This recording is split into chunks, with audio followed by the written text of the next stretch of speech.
Mas vamos já receber mais um convidado. É um homem que foi jornalista, que continuará a ser, uma pessoa que é jornalista será jornalista toda a vida, mas a determinado momento da sua vida decidiu que estava na altura de mudar o seu percurso. E tinha um projeto em mãos que passava por percorrer Portugal a pé e que corajosamente pôs em prática. Vamos receber com um grande aplauso Nuno Ferreira.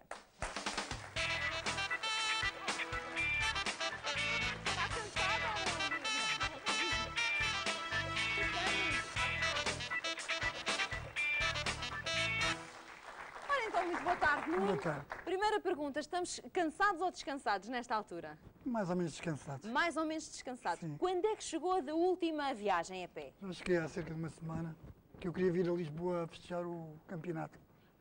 É benfiquista, Claro. já percebi. Pronto. E festejou em grande. Festejei na Avenida Liberdade, por isso é que também estou um pouco rouco por causa disso. Pronto, as perninhas estão bem, a voz Tá, está menos tudo bem. A voz está menos bem. Tá tudo Bem, bem. eu gostava, Nuno, que nos explicasse a todos, porque o Nuno é jornalista, trabalhou Sim, durante sim, muitos sim. anos no público, Uhum. e a um determinado momento da sua vida decidiu que não é isto.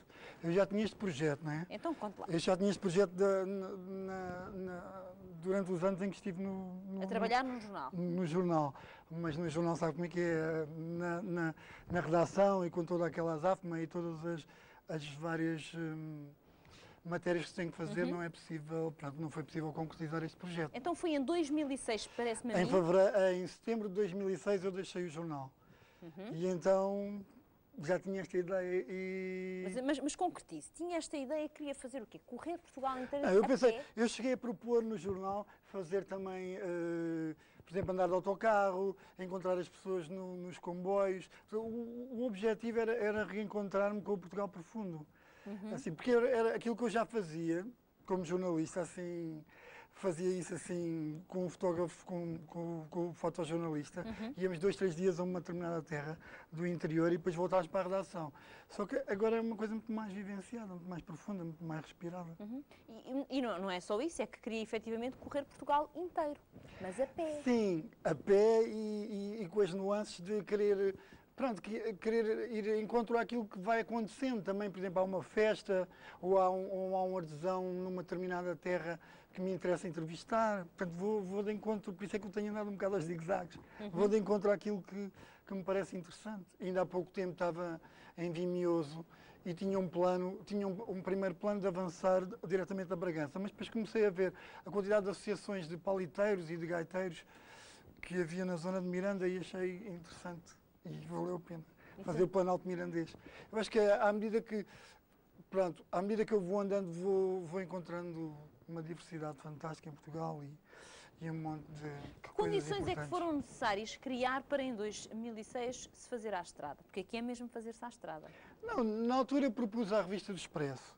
Na altura, pronto, já tinha saído do Jornal Diário, estava mais ou menos livre, tinha escrito um livro, mas pronto, depois tinha que avançar com alguma coisa e depois tinha sempre esta obsessão assim do projeto de atravessar Portugal, porque eu andava muito virado, como eu e como outros colegas mesmo, muito virados para o estrangeiro.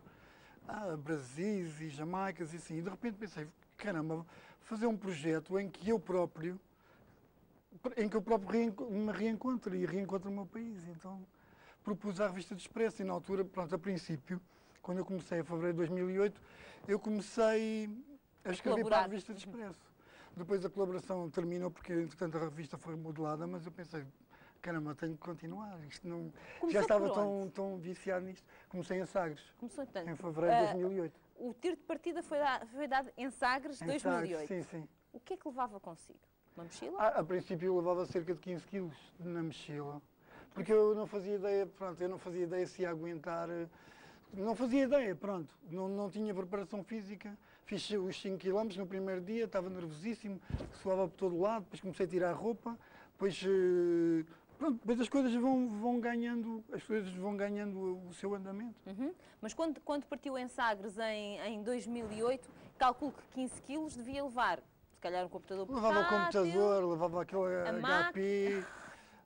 A máquina fotográfica. Agora já há aqueles portáteis mais pequeninos. Pequeninos, não é? Pois. E alguma coisa de roupa e pouco mais, também não levava muita coisa. Não, só o computador já era muito pesado. Depois mandei o computador. Depois comecei a escrever no espaço de internet, que é até agradável porque se encontra a população, encontra-se os miúdos e ouve-se as conversas da malta nova. E, portanto, isso é veia jornalística que está lá, não há nada a E fazer. vivencia-se.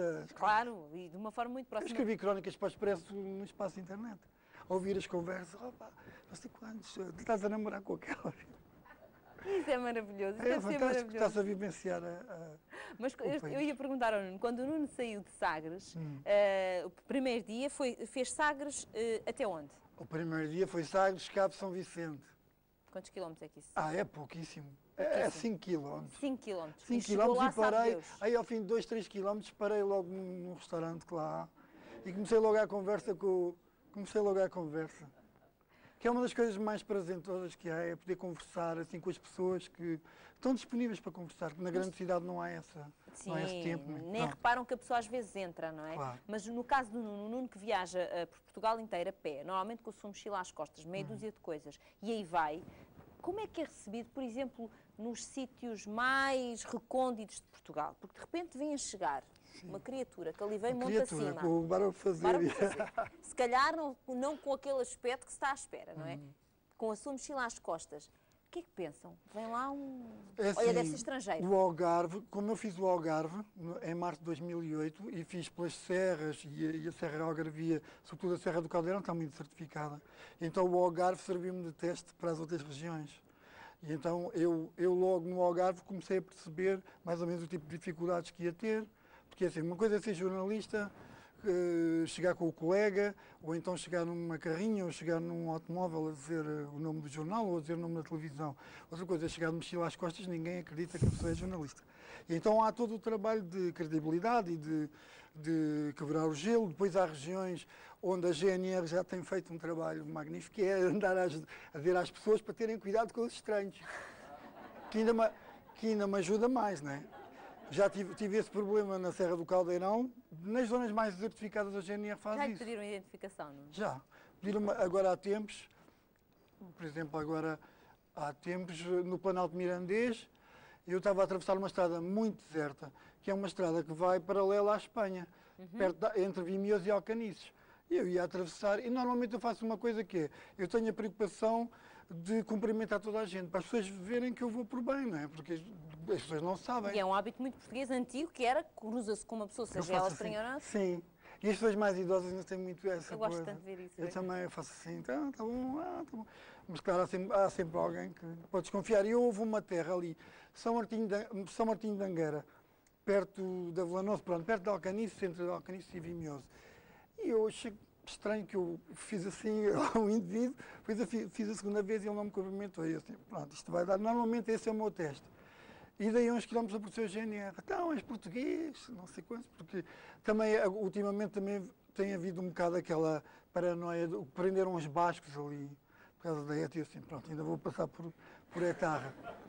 Mas pronto, depois eles conversaram comigo e eu tinha acabado de entrevistar um gaiteiro, logo por coincidência, tinha entrevistado um gaiteiro ali perto em Constantin, que era da GNR, e então eles depois reconheceram-me. E pronto, a coisa passou.